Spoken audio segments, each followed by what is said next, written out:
You know, I think every time I see something that seems offensive or just totally wrong in general, I say, well, what if they were saying this about black people or Jewish people, you know, or anyone else? Would this be okay? And most of the time it's like, no, this would not be okay. This is not okay.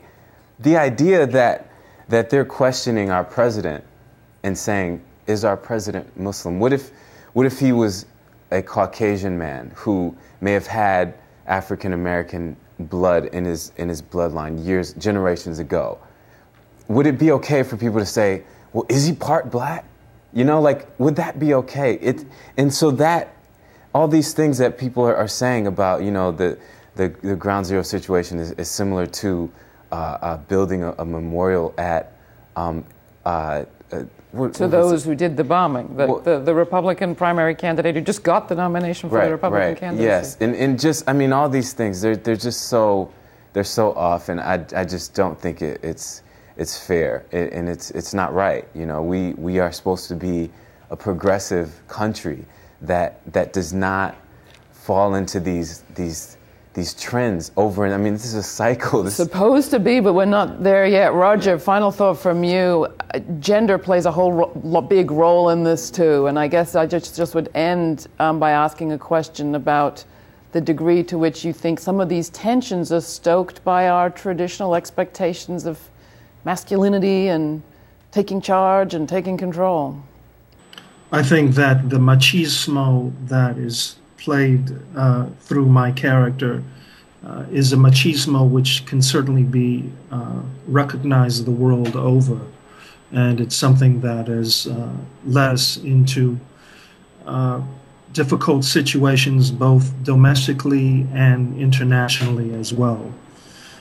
I wanted to respond to the last course of conversation and ask the question, if our president were Muslim,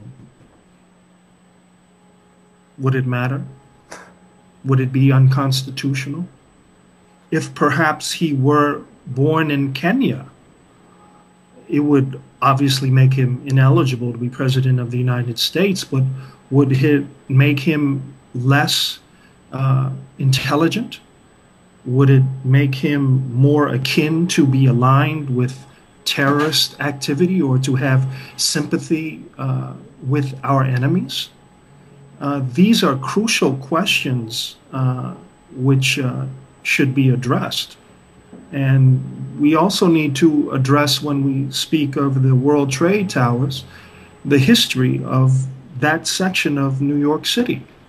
The World Trade Towers were built right next to the African burial ground, which hold the tombs of perhaps 30,000 Africans, both slave and free, who were buried there during the 18th century.